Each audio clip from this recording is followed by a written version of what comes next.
Good afternoon, colleagues. You are welcome to this edition of Global Alliance Education and Training webinar. Let's start by commiserating families of people that have lost loved ones to COVID-19. We pray that all of those people that are still in the hospital will be able to go home safely in good health. Having said that, I'd like to commend the Executive Committee of the Global Alliance for this program. In February, they were able to organize the Ethics Month, which was really very successful worldwide. And we're in April, and we have this program again on education for members, which really is where the world is going. Most transactions today will now be on the internet, and I believe this is a good start for us as professionals. Many years ago, the issue of corporate social responsibility was so excitedly discussed and promoted worldwide. Everybody was talking about it. There are so many activities, and if you were talking about CSR at that time, it was like, but by the time we had the recession in 2008, everything just went down, and nobody again was talking about CSR. Gradually, well, in the Western world, it is true that over a long period of time, they've been able to integrate CSR into their business practices, into governance. As a matter of fact, for decades, Britain had a minister whose responsibility was solely for CSR. That was how important the issue was. Today, most African countries are struggling with the idea of CSR. Occasionally, you get to hear maybe one activity is taking place somewhere, but then at the end of the year, during annual reports, during annual general meetings, you see very glossy reports of CSR, and several millions and billions of dollars have been committed dollars have been committed to CSR continentally. But when you look right, you look left, you are probably not going to really see anything that has been done. Some organizations, by virtue of their operational environment, like the oil companies, they have no choice; they have to do some kind of CSR. A lot of them do very serious CSR. We can see it. The banking sector, many of them will talk about promoting the arts, and you are asking, it's very important to promote the arts and culture, but you really want to see exactly what has been done. Is it what the community wants? So this discussion is really going to see the nexus between CSR and development. And going forward, we have a couple of slides to discuss, and to the left of this slide, there are 3 circles, and each one of them is really addressing the key issues about CSR, people, environment, and profit, that is economics issues, okay? And the intersection of the 3 circles is actually corporate social responsibility and sustainable development. That is what we'll be discussing along the lines that have been identified here. There are 2 definitions here, which really is about CSR as well as development. I'll just quickly look at this so that we can actually firmly place a discussion on a very good footing. Corporate social responsibility is the continued commitment of business to behave ethically and contribute to economic development while improving the quality of the workforce and their families, as well as local community and society at large. The definition of development here says it is a process that creates growth, progress, positive change, or addition of physical, economic, environmental, social, and demographic components. Now, These two definitions were chosen because they're actually addressing issues of development, and you see that as we go along. In this slide, an attempt has been made to identify some organizations that are involved in CSR. Most of them are multinationals, most of them are transnational corporations, and they are indeed, a lot of them clearly understand what CSR is. But CSR is not just for the people that we are seeing, for the organization we are seeing here. It's also for small-scale businesses, medium-scale businesses, as well as the big companies. However, we have banks here, we have oil companies on this slide, we also have big manufacturing companies as well as telecommunication organizations. In practicing CSR, there has to be a plan. And when you are planning, there are certain things that have to be taken into consideration so that at the end of the day, you get the result that is really intended. Planning, we need to understand the fact that there must be consultation between the organization that wants to carry out certain activities and the stakeholders, maybe the community people, maybe the regulators, whatever, so that at the end of the day, whatever is going to be done is a kind of agreement between the people that are carrying out those activities and the people that are supposed to benefit. So we expect that there will also be a code of conduct, because any organization, anything that we want to do that we don't have the ground rules, then we will not get the result that is really required. So targets will also be set. And going forward, we talk about the processes and procedures. Every organization has its mission, it has its the mission, the vision, the goals, the objectives. What are those things that that organization would really want to achieve? And so the structure of that organization is very important. What kind of systems are they operating? What kind of personnel do they have? And then, like I said, during the planning process, when you have to do the consultation, the idea is actually to secure or get a buy-in across the board within the organization, within the community. And at the end of the day, as the program progresses, you need to do constant assessment, whether the program is, whether the intention, whether the aims are being achieved or not. If there are difficulties, how do we resolve it? This is also called process audit. And then, of course, the implementation, that is the action. And that's, all of these activities is actually tied together with communication. Because without communication, the planning, the processes and procedures, the assessment, and even the real implementation of the program will come to naught. Communication is key. Now, in planning social responsibility program, there are two aspects, the internal and the external.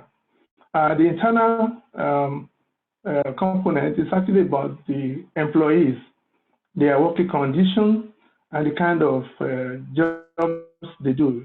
Do they have job satisfaction? Can they build a career with that? And then if we go on to the issue of external aspects of the programming, we talk about the environment, pollution. Do you have a clean environment? How safe are the products? Today we hear a lot about fake products. You want to go and buy a particular product, and then they're telling you the used one is better than the original, and you start wondering yourself, what kind of logic is that? When you're doing marketing and you're advertising a particular product, how truthful are your claims about your product, about your services? What are the employment policies of these organizations in terms of diversity, inclusiveness, as well as equality? And then finally, we talk about community activity, which still takes us back to the issue of consultation and having agreement. On this slide, there are two sides. We have a pyramid, which is usually referred to Carol's CSR pyramid. And on the other side, we have a table. The tabular representation is also actually a repeat of what the pyramid is saying. Originally, philanthropy was what we had. So the philanthropic responsibility is to be a good citizen, be a good corporate citizen, be your neighbor's keeper, and then better your neighbor's life and things like that. And the idea really is that philanthropy is what is done occasionally, is usually targeted, is very narrow, and is actually voluntary. You know, somebody is blessed with a lot of resources, and he wanted to at least share with his neighbors, with people of his environment. But when you go to the issue of ethical responsibilities, which is one of the key areas in corporate social responsibility, like I said, that was the topic that was discussed globally in February by Global Alliance members, talking about the importance of ethical communication. Now, the ethical responsibility that we're talking about here is actually based on those fundamentals, that whatever we do, wherever we are, whatever we're involved in, we have to be ethical about it. We have to think about the consequences of our actions. And then we go on to the legal responsibilities, which is actually the fact that in CSR, a lot of people try to do things just to obey the law, okay? Whereas CSR preaches that we organizations to do things that goes beyond what the law dictates. So that you're not just fulfilling fulfilling righteousness, you're actually doing things that are necessary, that are key, that makes life better, and that shows and differentiates this one organization from the other, the one that is good away from those that are bad. And then finally, without profit, if an organization is not doing very well, it's going to be very difficult to be able to perform economic responsibility. The table is also speaking to the pyramid. Now, over the years, a lot of people have propounded theories. There have been so many principles. There have been so many ideas about CSR. And the ISO 26000, just about 2 years ago, actually tried to bring together all of these ideas, all of those 7 core areas of CSR.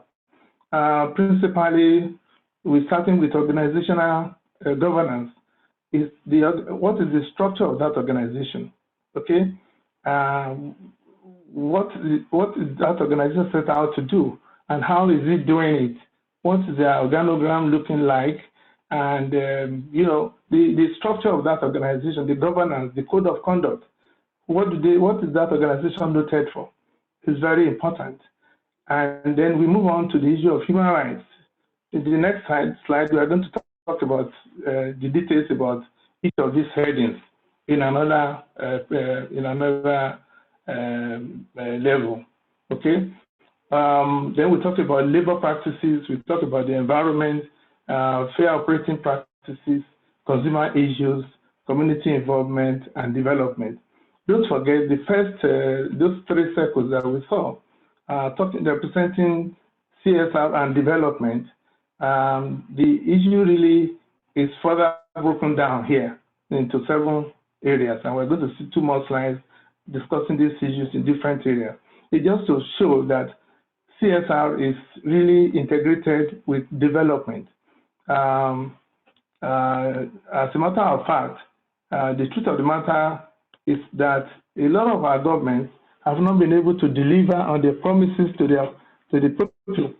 And so these multinationals, these transnational corporations, these big companies are seen by the people of the community as alternatives to government. So they want them to do the roads for them, give them pipe-borne water, deep schools, community health centers, community, so many things. And sometimes they are overwhelmed. But to the extent that the license to operate is generated from those communities, these corporations, these companies really find a way, the necessity for them to be able to integrate their business into that community. Because at the end of the day, if the community where they're operating is not with them, then they are going to have some challenges, particularly if they have crisis. What are the salient issues in CSR?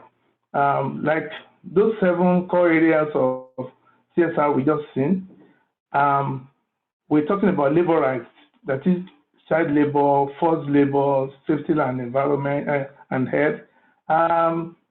These are issues that if any organization ignores, you cannot really say you are responsible. And the likelihood is that the reputation of such an organization will be at risk. What about environmental conditions? If you're operating in a particular community and you're polluting the water, the carbon emission is endless, climate change is not important, and you're just operating anyhow, depleting and really spoiling the environment. At the end of the day, such a business will not be sustainable because it is not responsible. No responsible organization will be so careless about the environment. Human rights. We hear a lot about civil society and pressure groups that actually fight for those people, that the voiceless people, the weak people in society, against abuses such as judicial killings, detention without trial, and so many others. And so human rights is very important when we talk about CSR. And of course, poverty alleviation, and then an end to hunger. Hunger, poverty, they are all hand in hand. And with this, we will expect that organizations working in communities that have the resources will necessarily create jobs, will ensure that public revenues is enhanced. A lot of organizations and companies actually dodge tax. Now, if you don't pay tax, you can't be a responsible organization. Skills and technology development, and then of course organizational governance, code of conduct, transparency and accountability. We're talking about, when we're looking at the 7 core areas of corporate social responsibility. The first one is organizational governance. Here we're looking at the code of conduct, transparency, accountability. These are key. It is not just donating equipment, making roads, and building community so that makes an organization socially responsible. It is also the fact that they are transparent and accountable, that what they claim they do is exactly what they do, and that beyond their glossy annual reports, there are actually substance to what it is that they claim they have been able to give back to society. Fair operating practices. Well, that takes us to the issue of legal responsibilities. It is not just obeying the rules and regulations for the sake of it. It should be part and parcel of an organization to actually believe and make sure that whatever the law, the rules, the regulation says is what they do. And every responsible organization should be an equal opportunities organization, giving opportunities to all without discrimination. We're talking about, like earlier on, diversity, inclusiveness, as well as empowering all sectors of the human environment there. Now, we're getting closer to the issue of development in real terms. For about a decade, we're talking about MDGs, and there were 7 goals. And at the end of the decade, 2015, well, so many publications were done, so many things were said, there were so many conferences, there were so many by heads of government, by different multilateral organizations. But really, when you look around, you can't really say this is what was achieved. And yet, the goals are very lofty, extreme eradicating extreme hunger and poverty. It's a good idea. It's a good objective. But there is hunger and poverty is increasing everywhere. And so by 2015, we now have these Sustainable Development Goals, which have 17 goals. Now, when we had 7 goals, really, how much? We have 17 goals. Well, time will tell. We're still very early in the age of the 17 goals, and in any case, this one takes us to 2030 agenda. So let us hope that before we get to 2030, we would have substantially seen concrete evidence of development, because development is very, very crucial. So the summary of the SDGs are actually promoting education, gender equality and women empowerment, reducing child mortality, improving maternal health, ensuring environmental sustainability, employment, enhancing of vocational skills. Vocational skills is not learning how to sew or how to make hats, but I believe it goes far, far beyond that. A lot of these things existed in the past, but somehow a lot of them disappeared. But I believe with technology, I think what we should be doing now should be better and more impactful than that. Social amenities, and then finally, relief programs. That is, whenever there is crisis, maybe it's a tornado, a tsunami, or the kind of COVID-19 that we have now that has shaken the world to its foundation. And we have seen some of the reactions. And I think the last slide is really looked at COVID as an issue of development. Now, the carols, pyramid, the table, the 7 core areas of CSR, and all the areas of CSR that we have been discussing are actually as relevant to Senegal's CSR. The difference here is that Senegal tries to domesticate those 7 principles to their locality, so that they see how it is relevant to their circumstances and their need. So they're talking about value to ethical principles and good governance. They're talking about support of a green economy. They're talking about combating youth unemployment. That's an issue as far as they are concerned. And the need to encourage micro enterprises and small-scale enterprises. That is a goal that is specific, that Senegal would like to see actually handled under the issue of then to initiate local purchasing order, meaning that whenever projects are being undertaken in that country, in that environment, they want the locals to benefit from it. It is not that the entire business is exported to other places, even outside the country. And if you that country and you are exporting the jobs, the benefits out of that place, it may be. So for Senegal, the charter is specific on local purchasing order.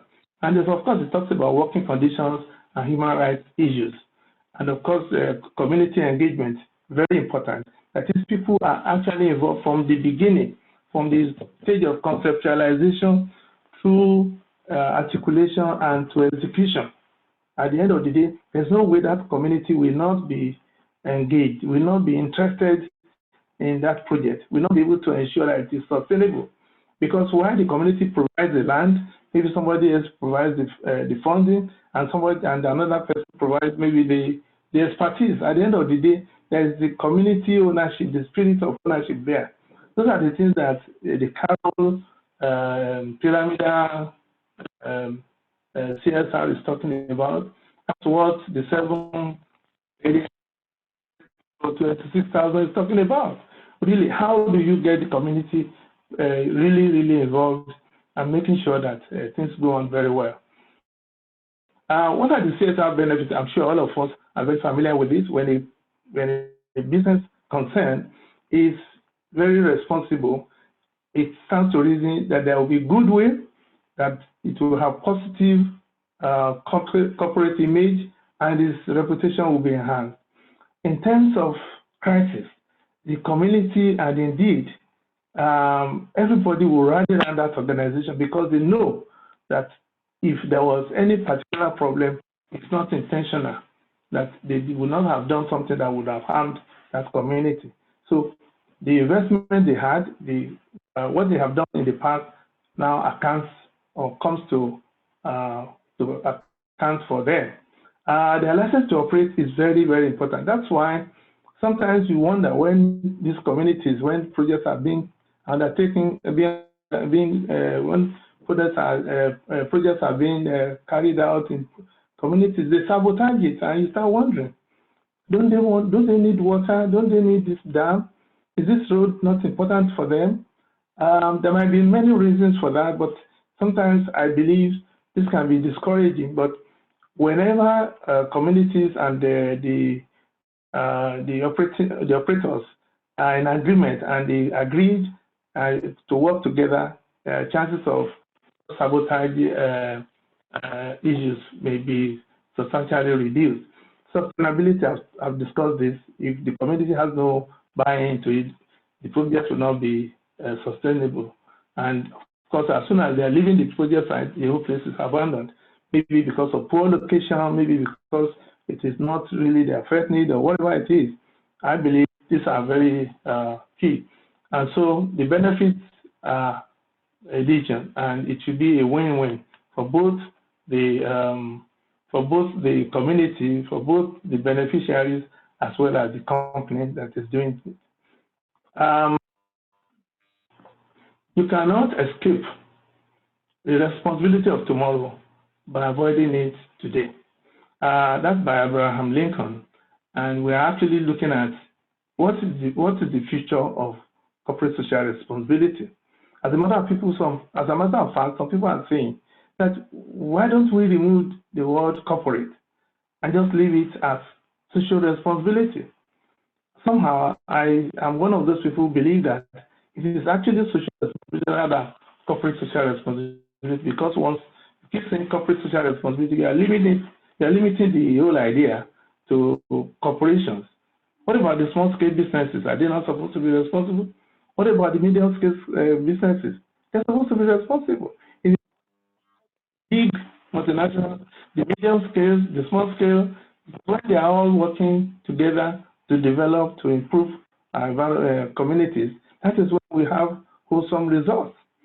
So, one, the companies which will sustain competitive success in the future are those which focus less exclusively on financial measures of success and instead include all stakeholder relationships and a broader range of measurements in the way they think and talk about their purpose and performance. Two, organizations that consider sustainability as a corporate objective, as opposed to those that seek only compliance with regulations, we look to build proactive strategies that reflect the strengths and the challenges of the future. I mean, if all an organization does is just, let me just comply, let me just fulfill all righteousness, then they may not be regarded as a socially responsible organization, because all they are doing is just tokenism, just let me just obey.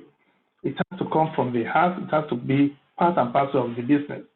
And the last one says, corporate social responsibility has a unique opportunity to positively and vigorously pursue development in order for their host communities and citizenry to enjoy some modicum of good and decent life devoid of poverty, destitution, illiteracy, poor health, polluted environment, and contrite political system that panders only to the interests of elites.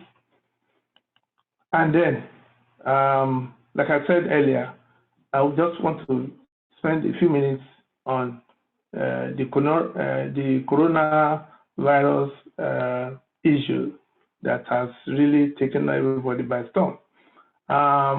Recently, the London Economic said The novel coronavirus has killed tens of thousands of people around the world since it emerged in China last December. It has compelled many governments to lock down their populations to a degree unimaginable until recently. It will probably cause the most brutal recession in living memory. End of quote. It is a choice between life, death, and economy. And the last slide is actually looking at what it was and what the responses look like. The responses are actually looking more like CSR, like what we have been saying. Millions of people have been infected with this virus. Thousands are dying or have died. Thousands are on a. There is a very serious shortage of equipment. And one will wonder, why would masks be an issue? Why would PPE be an issue? Just the equipment, just the apparel, the one that defends you from contacting the disease. We can understand ventilators that maybe it will take a little more to do. However, the point is the shortages is so overwhelming that it means that our health system was actually not prepared for any emergency, and this is a very big crisis. And crises are always mitigated when we plan and we try to be proactive. In this case, the whole world was just caught unawares. Inadequate workers, health workers, massive job losses. America is recording more than 10 million job losses already. Food shortages, refusal to stay at home, and social distancing. In Africa, in the developing world, the truth of the matter is that majority of the people work on what we call the informal sector. That is, on a daily basis, it is what they do that enables them to feed, to be able to meet their needs. And so when they are locked down for a month or more, the entire economy will feel it because they contribute also a lot to the economy. What biggest lockdown is what we are witnessing. So the responses, like I said, that is the aspect that you can liken to CSR. And indeed, governments and corporate bodies, individuals have actually risen to the occasion, making sure that as people are recovering, which is good news, a lot of people are recovering, more people are recovering than people that are passing on. Food distribution is going on in many places. New facilities are being built. Equipment donation is going on. Millions of dollars are being raised. New behavioral patterns are evolving. The norm today is that you don't shake people. You don't embrace people anymore. You do elbow greeting. And then, of course, you just, there's so many things that are happening. And today, if you have to travel by air, I'm not too sure that those tight sitting will continue. Maybe you have somebody sitting and in a space. Who knows? A lot of things are going to change. There are so many opportunities, even in spite of this crisis, that are being created. Some good-hearted people are waiving their rent. Moratorium on mortgages and loans are going on. Checks and cash are being given to individuals, to people, so that they can survive. And employers are being given some kind of cushioning effect so that they can retain as many of their staff as possible. Big and small businesses are also being helped. Ladies and gentlemen, I like to say that the novel coronavirus is a matter of life, death, and economy. Thank you very much. And I believe that as we go along, social responsibility will become more and more integrated into our life. So that indeed, those people that we want to assist from becoming from hunger, from poverty, extreme poverty, will be lifted out of poverty. Some people have achieved that in parts of the world, but I believe it can happen in many more places. Thank you very much. If you have questions, I believe that will be sent to us through the organizers of this program. Thank you.